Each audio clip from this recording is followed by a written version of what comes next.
Oh boy, as if the Israeli-Gaza situation wasn't messy enough. Here comes Gohmert, well known as the dumbest congressman in America. Very hard title to win, but he is the reigning champion, and he tries to prove it on a daily basis. Here's his thoughts on what's happening with the Palestinians. In Israel right now, there is a battle for peace in Israel. They are being embattled by a group who teach their children in the educational materials we help pay for to hate Jews, to hate Israelis.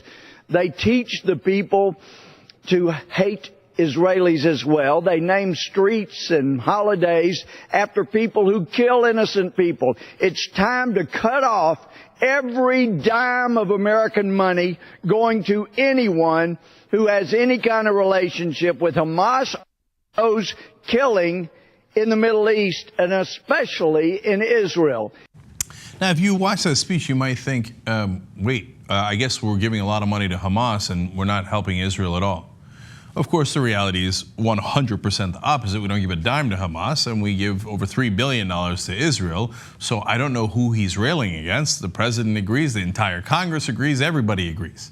But in reality, he does have a political agenda here. And the idea is, if Hamas and Fatah, which is based in the West Bank, which is the other part of the Palestinian faction, have any kind of deal at all, which Netanyahu is opposed to, and we're sending money to Fatah in the West Bank that has nothing to do with this conflict, well, maybe we should end that money too. In fact, as Professor Walt from Harvard's Kennedy School of Government pointed out, Netanyahu might have started the war in the first place to make sure that he split Fatah and Hamas. Now, if Fatah wants to keep the aid coming in from the United States of America, they might want to renounce Hamas and split away from them. Oh, look at that. They're not unified anymore. We can't have real peace negotiations. Mission accomplished, because they didn't want peace. They want to continue to build more and more settlements in the West Bank and continue the 47-year occupation. If you wanted to end the occupation, I think 47 years was enough time to figure out how. It doesn't appear that this current Israeli government wants to go in that direction at all. In fact, it seems like they've gone a long way going in the opposite direction. And of course, who's there to help them but U.S. congressmen like Louie Gohmert? And by the way, he says, can you believe they named streets after people that killed innocent civilians? Well, several Israeli prime ministers early on were part of terrorist groups like Irgun, and I call them terrorists because they are the literal definition of that. They killed civilians at hotels to try to drive the British out of the Palestinian area so that they can declare the state of Israel. Now, that's not a disputed fact. Israelis will acknowledge that. Now, later, one of those prime ministers signed a peace deal with Egypt. So the issues are not black and white, and they're all, one side is guilty and the other side is completely innocent. There's been violence back and forth. But the idea that Israelis would never name a street or anything after people who've killed innocent civilians, you might want to look into those facts. Okay, now, if you think this is all bad, of course, Louie, as always, will go a little wilder.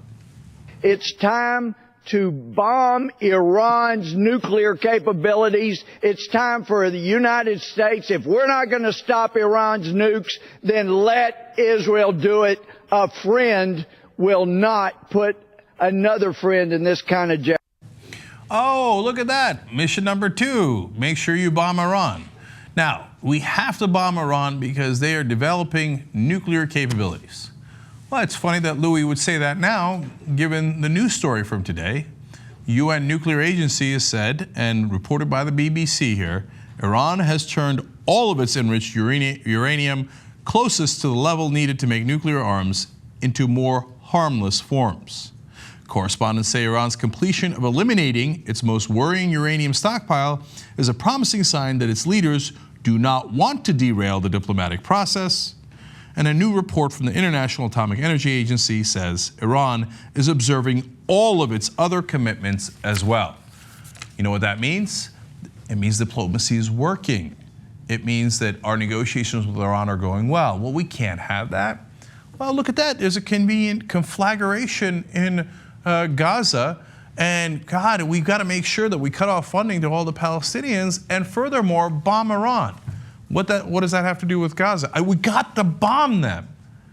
But we just got what we wanted. I mean, obviously the negotiations are going to continue. We want a long-term solution. But so far they've done everything we've asked them in the negotiations, and we got rid of their worrying uranium, according to the people who are the inspectors. Who cares? Bomb them anyway. Right-wingers in the U.S. working with right-wingers in Israel to drive all of us into more war. That's not an accident. That's the whole point.